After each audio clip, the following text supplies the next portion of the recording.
سورہ بقرہ کے متعلق حضرت عبداللہ ابن عباس فرماتے ہیں کہ مدینہ طیبہ میں سب سے پہلی صورت ہے جس کے نزول کا آغاز ہوا۔ اس صورت کے اندر تقریباً 40 رکوع اور 286 یعنی 286 آیات ہیں۔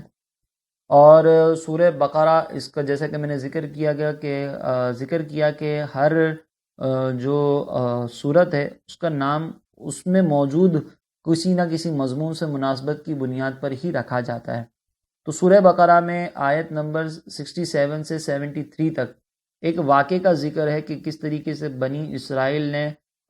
گائے کو تلاش کیا اور پھر کس طریقے سے اس کو قربان کیا، اور کیا اس کو تلاش کرنے کی وجہ تھی، اس گائے سے کس طرح ایک یتیم بچے کو سہارا حاصل ہوا، اس کی پوری تفصیل ذکر ہے۔ اور عربی میں گائے کو بقرہ کہتے ہیں، تو اس واقعے کی مناسبت سے اس سورت کو سورہ بقرہ کہا جاتا ہے۔ اس کے فضائل کے متعلق حضرت ابو امامہ باہلی سے مسلم شریف میں یہ مروی ہے کہ نبی کریم علیہ الصلوۃ والسلام نے فرمایا کہ قرآن کی تلاوت کیا کرو، کیونکہ قیامت کے دن اپنی تلاوت کرنے والوں کی قرآن شفاعت کرے گا۔ اور 2 روشن صورتیں سورہ بقرہ اور سورہ آل عمران پڑھا کرو، کیونکہ یہ دونوں قیامت کے دن 2 بادلوں، 2 صائبان یا 2 اڑتے ہوئے پرندوں کی قطاروں کی طرح آئیں گی اور اپنے پڑھنے والوں کی شفاعت کریں گی۔ پھر اسی طرح آگے سرکار علیہ السلام نے فرمایا کہ سورہ بقرہ کو پڑھا کرو، کیونکہ اس کو پڑھتے رہنے میں برکت ہے اور نہ پڑھنے میں ثواب سے محرومی پر حسرت ہے۔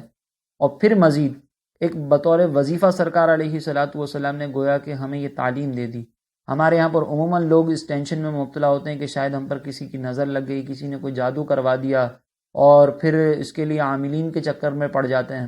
تو سرکار علیہ الصلوۃ والسلام نے فرمایا کہ جادوگر اس صورت کا مقابلہ کرنے کی طاقت نہیں رکھتے۔ گویا کہ اگر کوئی شخص سورہ بقرہ کو پڑھنے کا عادی ہو جائے تو اب اس کو پھر اس چیز سے بالکل تسلی اختیار کر لینی چاہیے کہ اب کوئی جادوگر مجھ پر جادو نہیں کروا سکتا، کیونکہ میں سورہ بقرہ پڑھنے کا عادی ہوں۔ اسی طرح سرکار علیہ الصلوۃ والسلام نے ایک اور مقام پر ارشاد فرمایا کہ اپنے گھروں کو قبرستان نہ بناؤ، یعنی وہاں پر عبادت کرو، اور شیطان اس گھر سے بھاگ جاتا ہے جس میں سورہ بقرہ کی تلاوت کی جاتی ہے۔ تو ذرا غور کریں کہ اگر ہم سورہ بقرہ کی تلاوت کریں تو ایک تو یہ جادو ٹونے سے ہماری حفاظت ہو جائے گی، دوسرا جب گھر سے ہمارے شیطان بھاگ جائے گا تو یقیناً پھر ہمارے گھر میں جو شیطانی اثرات ہیں، لڑائی جھگڑے، بے برکتی، بے سکونی، یہ سب ختم ہو جائے گی۔ لیکن ہم اپنے گھروں میں سورہ بقرہ یا قرآن مجید کی تلاوت نہیں کرتے، بلکہ ہم شیطانی اثرات کو خود گھر کے اندر لے کر آتے ہیں۔ پھر گھر کے اندر بیماریاں بھی آتی ہیں، پریشانیاں بھی آتی ہیں، اور دیگر بہت سارے مسائل آتے ہیں، تو اس پر ہمیں غور و تفکر کرنا چاہیے۔ سورہ بقرہ کے جو مضامین ہیں، عمومی مضامین، وہ یوں سمجھ لیں کہ اجمالی طور پر میں پہلے آپ کی خدمت میں ذکر کر دیتا ہوں کہ کیا بنیادی طور پر اس میں مضامین ذکر کیے گئے ہیں۔ سب سے پہلے تو اس میں بنی اسرائیل پر جو اللہ رب العزت کی طرف سے انعامات کیے گئے، اور ان انعامات کے جواب میں جو ان کی سرکشی تھی، جیسے بچھڑے کا پوجنا، انبیاء علیہ السلام کا قتل کرنا، اور حضرت موسیٰ علیہ السلام سے طرح طرح کے مطالبات کرنا، اور پھر گائے کو ذبح کرنے کا واقعہ بھی اس میں موجود ہے۔ اسی طرح نبی کریم علیہ الصلوۃ والسلام کے زمانے میں جو یہود موجود تھے، ان کے باطل نظریات کا رد بھی اس صورت میں کیا گیا ہے۔ یہ اس صورت کا مرکزی مضمون ہے، یعنی گویا کہ یوں سمجھ لیں کہ سب سے زیادہ ان ڈیٹیل ان امور کے بارے میں ذکر کی گئی ہے۔ اس کے علاوہ سورہ بقرہ میں جو مضامین بیان کیے گئے ہیں، ان کی تفصیل یہ ہے کہ اس میں قرآن پاک کی صداقت، حقانیت، اور اس کتاب کے ہر طرح شک و شبے سے پاک ہونے کو بیان کیا گیا۔ پھر قرآن مجید سے کون لوگ حقیقی طور پر ہدایت حاصل کر سکتے ہیں، ان کے اوصاف کو ذکر کیا گیا۔ پھر یہ بات بتا دی گئی کہ کفار چونکہ ہٹ درمی پر اتر آئے تھے، تو اب وہ اس سے ہمیشہ ہمیشہ محروم رہیں گے۔ منافقین کی کچھ بری خصلتوں کو ذکر کیا گیا۔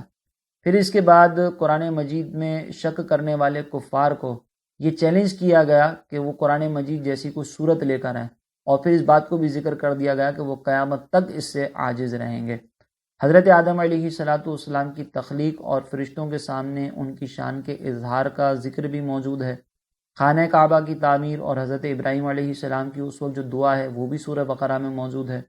سرکار دو جہاں صلی اللہ علیہ وسلم کی منشا اور چاہت کے مطابق تبدیلی قبلہ اور اس پر ہونے والے اعتراضات کے جوابات کا بیان ہے۔ عبادات اور معاملات، جیسے مثال کے طور پر نماز قائم کرنے، زکوٰۃ ادا کرنے، رمضان کے روزے رکھنے، خانہ کعبہ کا حج، اللہ کی راہ میں جہاد، دینی معاملات میں قمری مہینوں پر اعتماد، اللہ کی راہ میں مال خرچ کرنا، والدین اور رشتہ داروں کے ساتھ حسن سلوک کرنا، یتیموں کے ساتھ اچھے معاملات کرنا، نکاح، طلاق، رضاعت، عدت اور ازواج کے ساتھ ایلا، جادو، قتل، لوگوں کے مال ناحق کھانے، شراب، سود، جوا اور حیض کی حالت میں ازواج کے ساتھ تعلق قائم کرنے وغیرہ کے بارے میں مسلمانوں کو ایک شرعی دستور فراہم کیا گیا ہے۔ اسی طرح تابوت سکینہ، طالوت اور جالوت کے درمیان ہونے والی جنگ کا ذکر بھی موجود ہے۔ مردوں کو دوبارہ زندہ کرنے کے ثبوت پر حضرت عزیر علیہ السلام کی وفات کا واقعہ ذکر کیا گیا، اور حضرت ابراہیم علیہ السلام کو 4 پرندوں کے ذریعے مردوں کو زندہ کرنے پر اللہ کی قدرت کا نظارہ کروایا گیا، اس کا بیان موجود ہے۔ اور پھر اس صورت کے آخر میں اللہ کی بارگاہ میں رجوع کرنے، گناہوں سے توبہ کرنے اور کفار کے خلاف مدد طلب کرنے کی طرف مسلمانوں کو توجہ دلائی گئی ہے، اور مسلمانوں کو قیامت کے دن سے ڈرایا گیا۔ یہ اجمالی طور پر سورہ بقرہ میں جو مضامین ہیں ان کا تعارف ہے۔